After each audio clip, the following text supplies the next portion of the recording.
வணக்கம் நண்பர்களே. ஜெயலலிதா அவர்களின் அம்மையார் ஜெயலலிதா அவர்களின் வாழ்க்கை சம்பவங்களை நான் பொதுவெளியில் கிடைத்ததையும் மற்ற அறிந்த தகவல்களையும் ஒரு வீடியோவாக தொகுத்து வருகிறேன். என்ன காரணம் என்றால், இவர் ஒரு குடும்ப பெண்மணியாக குழந்தைகளை பெற்று அவரோடு சமுதாயத்தில் ஒரு சாமானிய பெண்மணியாக வாழ்ந்திருப்பார். ஆனால் அவர் வாழ்க்கையை திருப்பிய புரட்டி போட்ட ஒரு சம்பவம் எதுன்னு போன வீடியோவில் சொல்லியிருந்தேன். அதுதான் இப்போ இந்த வீடியோவில் சொல்ல போகிறேன். இது வரைக்கும் சேனல் சப்ஸ்கிரைப் பண்ணாதவங்க சப்ஸ்கிரைப் பண்ணிக்கங்க, நோட்டிஃபிகேஷன் பண்ணி பதிவு பண்ணுங்கள். சரி,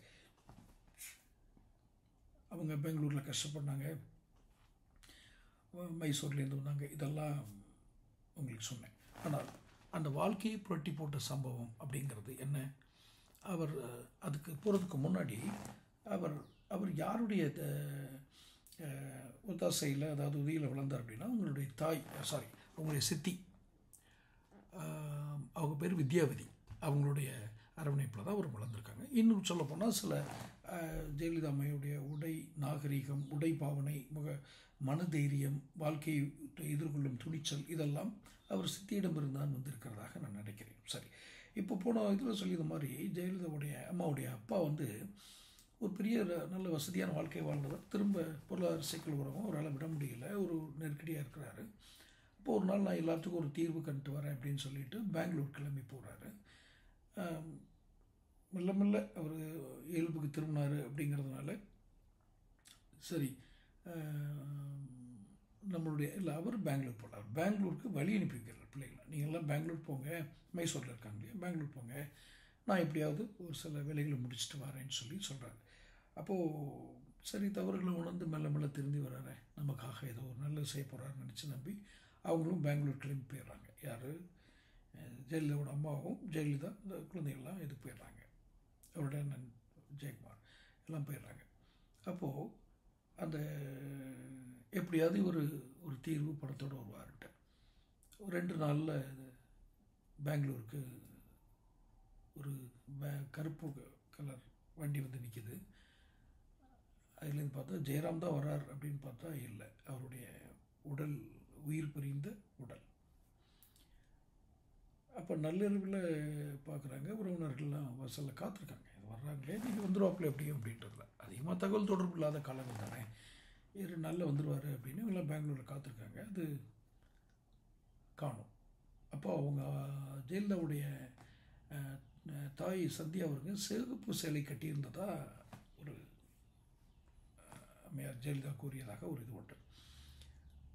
அப்போது மடியில் இவங்க ஜெயலலிதா உட்காந்துருக்காங்க. மகன் ஜெயக்குமாரை கையில் பிடிச்சபடி அவர் கண்ணீரோட எதிர்காலம் என்னன்னு தெரியல, கணவர் இறந்து போயிட்டார், அது தற்கொலையாக இயற்கையான மரணமா அப்படிங்கிறது பல வழக்கெல்லாம் நடந்திருக்கு. அது ஒரு தனி கதை. பட் அதை போய் பேசி பிரயோஜனம் இல்லை. ஒரு வெற்று உணர்ச்சியோடு நிற்கிறாங்க. அடுத்த நொடி எல்லாம் கதறாங்க, அழுகிறாங்க. தாய் இப்படி அழுதது இல்லைங்கிறது தான், அது அப்பா இறந்து போனார் அப்படிங்கிறது. ஏன்னா ஒரு 5 அல்லது 6 வயசு பெண் குழந்தையாக இருக்கிறார் ஜெயலலிதா. அப்பா இறந்து விட்டார் என்பதை விட தாய் இப்படி கதறி எழுதுறதை பார்த்தா நமக்கு ரொம்ப வருத்தமாகுது. அப்போது ஒரு முறை ஒரு பேட்டியில் சொல்கிறாங்க, அவங்க வாழ்க்கையில் என்னை பாதித்த முதல் சம்பவம் அப்படின்னு தந்தையுடைய இறப்பை தான் சொல்கிறாங்க. ஏன் பாதித்த சம்பவம்னா, தாய் ஒரு கதறி அழுகிறாங்க. இன்னொன்று, உண்மையில் தற்கொலை தான் செஞ்சிருந்தார் அப்படின்னு உண்மையாக இருந்தால் அது நிச்சயமாக கோழைத்தனமான, சிறிதும் பொறுப்பற்ற, நியாயமற்ற செயல் அப்படின்னு தான் நான் பார்க்குறேன் அப்படின்னு அந்த அம்மா ஒரு பேட்டியில், இப்போ நல்ல ஒரு இதழ் பேட்டி கொடுக்கும்போது சொல்கிறாங்க. ஒரு பொறுப்பற்ற தந்தையின் எதிர்பாராத மரணத்தினால் தனது குடும்பத்தின் நிம்மதி குலைந்து தாங்கள் அலக்கலியை நேரிட்டதை தான் அவர் இந்த ரணமான வார்த்தைகளோட சொல்கிறாங்க அப்படின்னு எடுத்துக்க முடியுது. அது என்ன ஒரு ரணம்?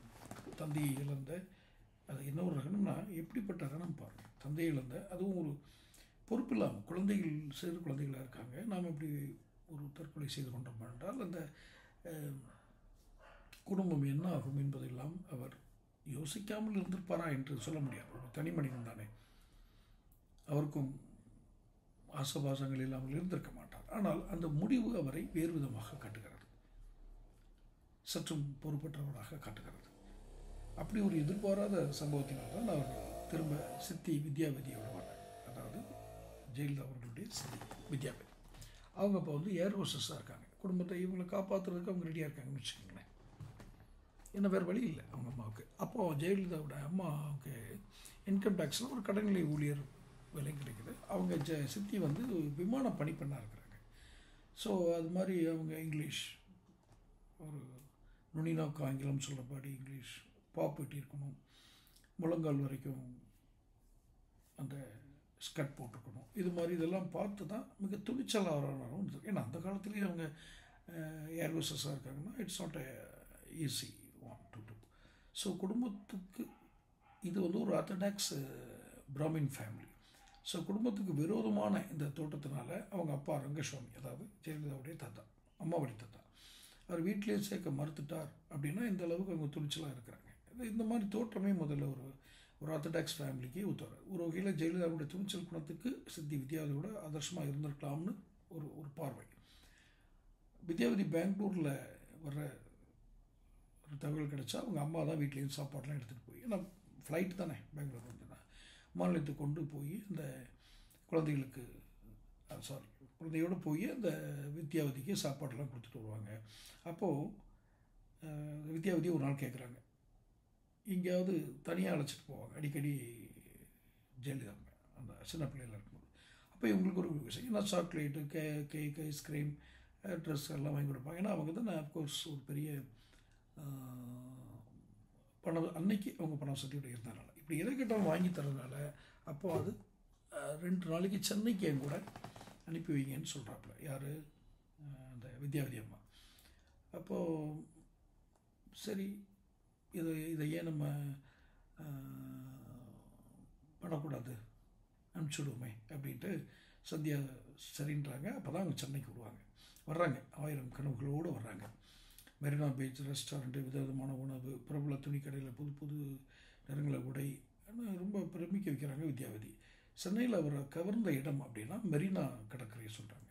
அந்த 2 நாள் சித்தியுடன் பல மெரினாவுக்கு சென்று அதனோட அழகை ரசித்துக்கிறாங்க. இதுதான் விதியின் விளையாட்டு. அவங்க சென்னைக்கு வர்றாங்க, சித்தியோட படிக்கணும், சென்னையிலே வளரணுங்கிறது அவங்களுடைய ஒரு முழுமையான ஒரு எண்ணமாக இருந்திருக்கு.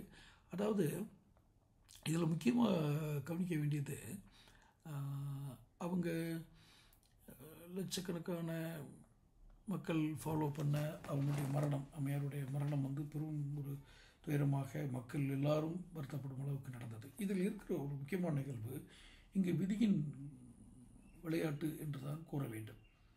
எங்கோ பிறக்கிறார்கள், எங்கோ வளர்கிறார்கள், எப்படியோ வார்க்கப்படுகிறார்கள். இன்னும் அம்மையார் ஜெயலலிதாவுடைய வாழ்க்கையினுடைய முக்கியமான சம்பவங்களை நான் வீடியோக்களாக தொடர்ந்து உங்களுக்கு தர்றேன். தொடர்ந்து சேனல் பாருங்கள், சப்ஸ்கிரைப் பண்ணுங்கள், நோட்டிஃபிகேஷன் பெல் பதிவு பண்ணுங்கள். அப்போ தான் உங்களுக்கு என்னோடய வீடியோக்கள் வந்து சேரும். நன்றி.